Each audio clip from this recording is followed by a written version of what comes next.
Welcome to the Agronomy and Farm Management Podcast. I'm Amanda. And I'm Elizabeth. Thanks for joining us today.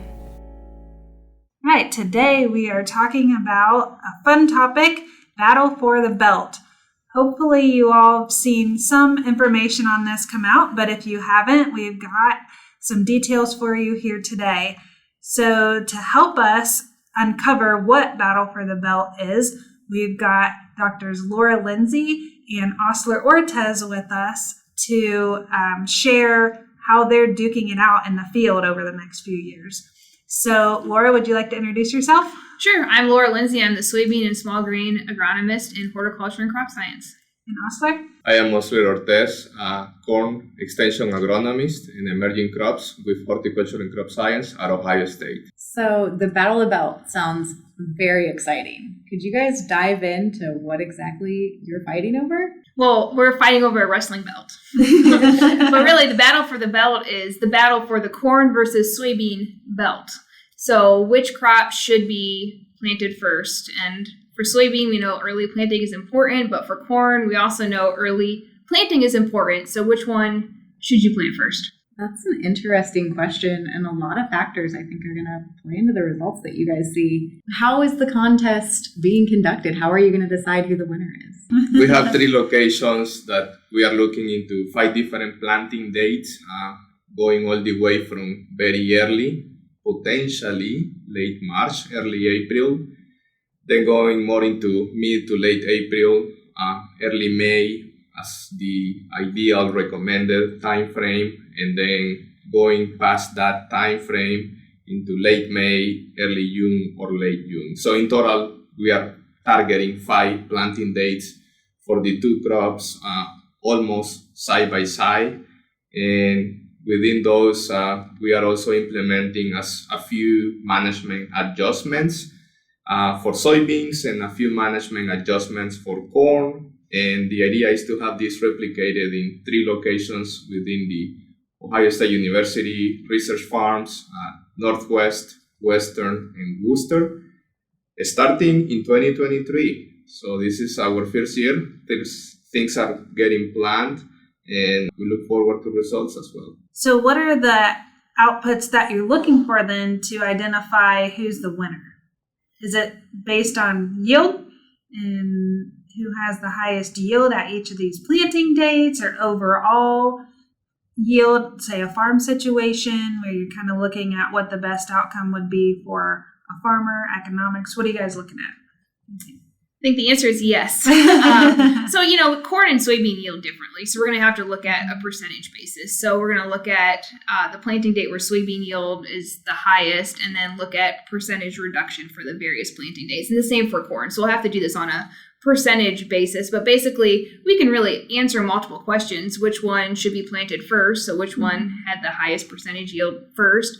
And then also, too, which one is best to plant last? So we know in Ohio we have limited suitable fieldwork days. So farmers have to decide both what's best to plant first and which one has the smallest yield penalty for delayed planting. And we also can look at the slope. So which one has the steepest yield decline as we plant later? And then return on investment, absolutely. Those are things we can look at and calculate as well. It's going to be interesting because this is really what I think a lot of farmers are struggling with right now, going back and forth. Some of them, have kind of identified, I'm going to plant soybeans first. Others are on the corn side of things where it's important to get my corn in the ground first. And I don't know that anything like this has been done before, has it? I will say planting date research has happened right. for soybeans, planting date research has happened for corn, maybe not in a battle for the belt context where one is going against the other, planted the same day, almost in the same fields. So I think there is a lot of uniqueness on that. Sometimes when we ask farmers around the state which crop should we plant first, some of them have actually the capacity to answer saying, well, we have 2 planters and we plant both crops at the same time. But that's a very small group, and I think most of us or most farmers actually have to take a decision and go with one crop before the other. So we really look forward to answering the key question here in play. And you guys have done some preliminary survey work with the meetings that you've been at. So what's the feedback that you've gotten since you've announced this project? That's not good for corn. I'll answer that question.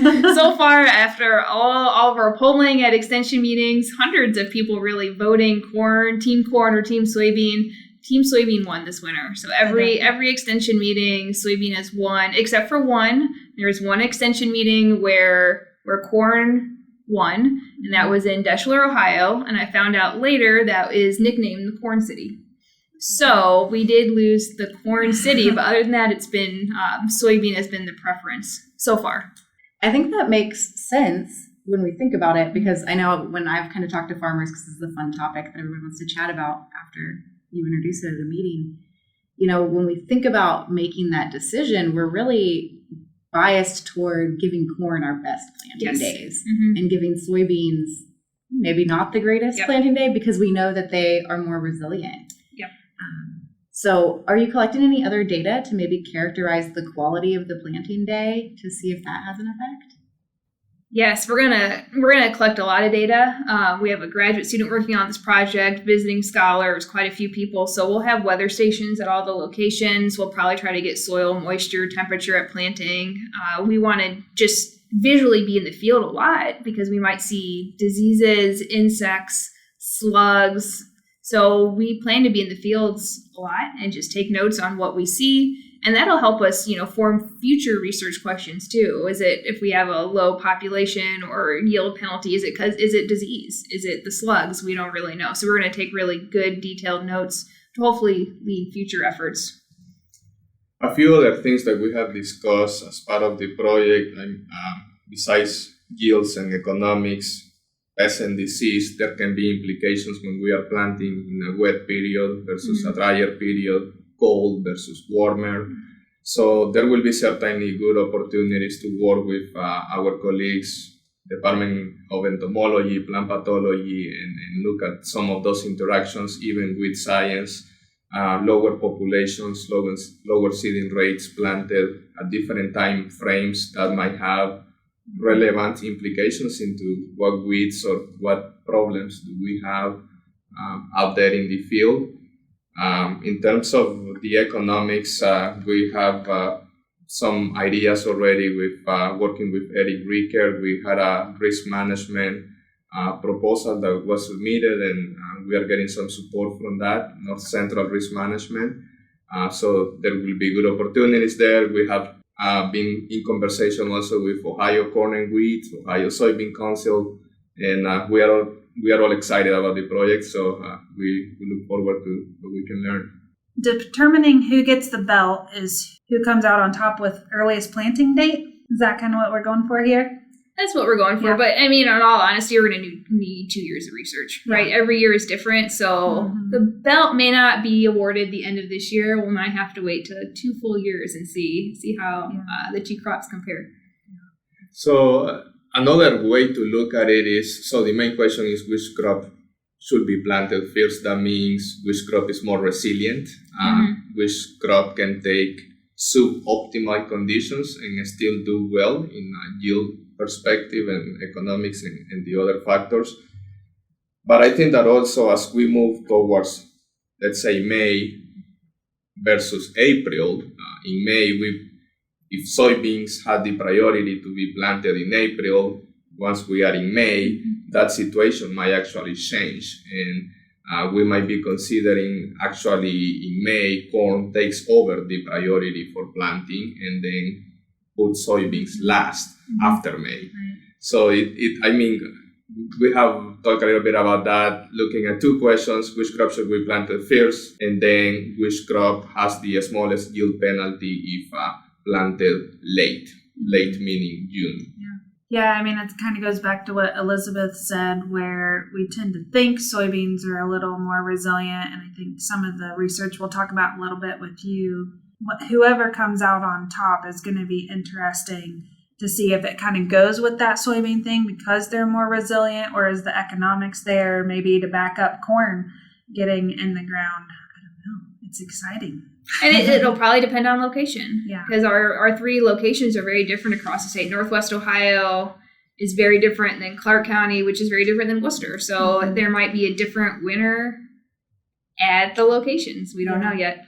Yeah, and you guys, you have study data on late planting too, but like you said, I think that'll be really interesting too to see where between the 2 crops, what is the biggest yield penalty or economic penalty when it comes to planting late too, because we've certainly run into that a lot in recent years.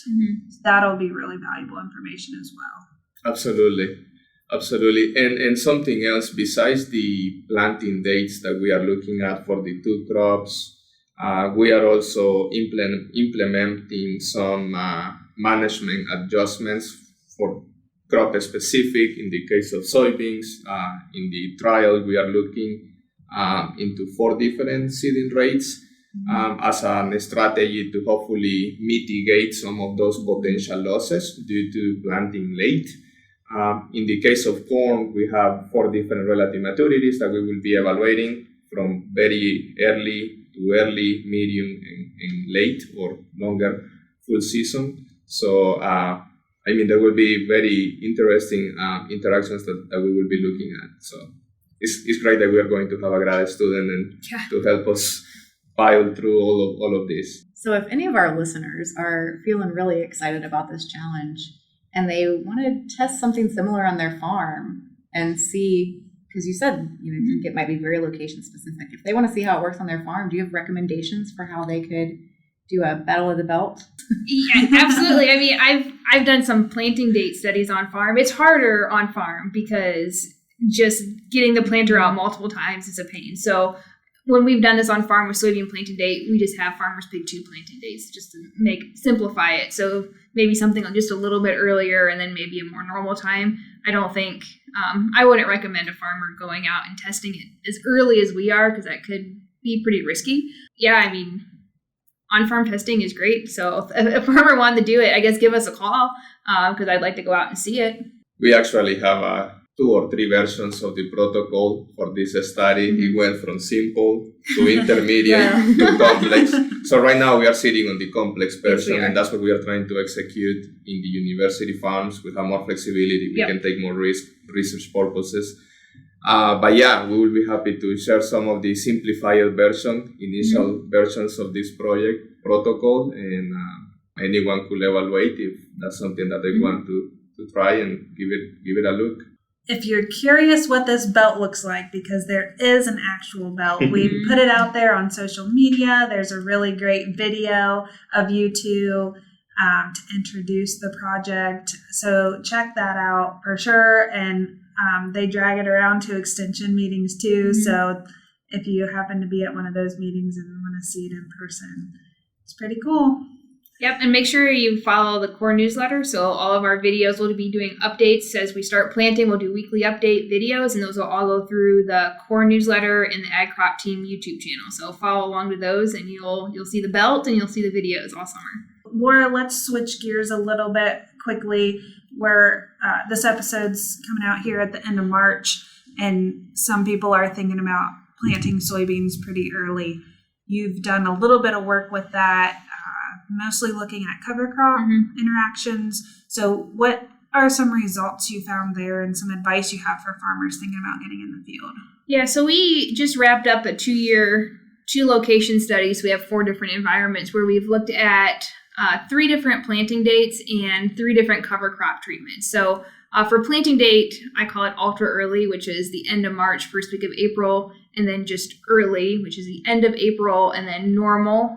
We were targeting mid-May, but mid-May always rains, so we get pushed back to the end of May. So those are our 3 planting date timeframes. And then we've looked at planting into no cover crop, dead cover crop, so we kill it with herbicide about a month before planting, and then plant green. So that's when we plant into green cover crop and then kill it with the herbicide within a week later. And what we've seen with those really early plantings, again, end of March, first week of April, with the cover crop, there's a very detrimental effect on our soybean stand. So we've gone as low as 20,000 plants per acre in Northeast Ohio when we have that cover crop in really early planting, once we go to more of those normal planting dates, end of April into May, the effect really isn't there as much. But with that ultra early planting and a cover crop, there seems to be a negative effect. Yeah, and you're unsure exactly what that is since you just have a couple years worth of data. Yeah, I think and that's where some of the battle for the belt comes into play. So our plant pathologists can go out there and look at disease, our entomologists can go out there. My hypothesis for the low stand, in particular in Northeast Ohio, where it was 20,000 plants per acre, I think there were some issues with slugs. The cover crop makes the soil cooler and wetter. I didn't measure diseases necessarily, but diseases could be an issue with cooler and wetter. Just cooler and wetter in general can be detrimental to stand. I also saw a little bit of bean leaf beetle feeding. There was frost damage. Does that cover crop kind of hold those cooler temperatures? Because we know the first year of the study there was snow. So we don't know what was going on, but the answer was probably multiple things that reduced the stand significantly. Osler, as farmers gear up for corn planting, then what are some tips or reminders you have for them as they get into the field to make it a successful planting season? Well, I think that it probably goes back a little bit to the project that we have been discussing, planting date. We always try to hit that late April, early May, if possible, if we have adequate conditions, good temperature in the soil, not having compaction concerns or having enough of a window that will facilitate the stand establishment of that crop. Corn cannot branch like soybeans do, so we need to be a little bit more careful on that, selecting that optimum seeding rate that will give us the amount of plants that we need to achieve those high yields, certainly keeping an eye on temperatures. Last year, we lost a couple of our research locations due to heavy rainfall right after planting. So 2-3 inches of water within 24 hours after planting, that really made us struggle. And so we want to watch for those. It's not only the conditions before planting, but also we can take a look at what is happening after planting. In that situation, replanting can be an option, but we don't want to get there.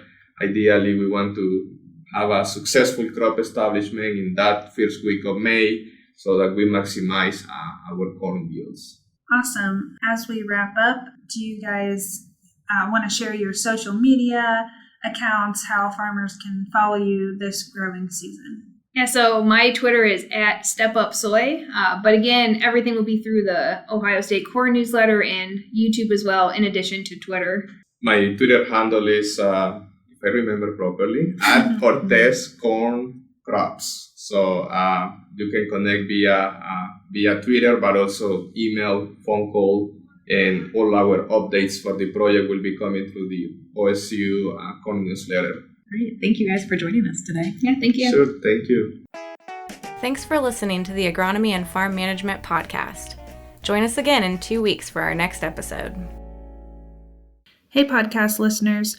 Just a reminder to give us a like or subscribe so you know when we release new episodes. If you're enjoying the podcast, be sure to leave us a review also. We appreciate the comments.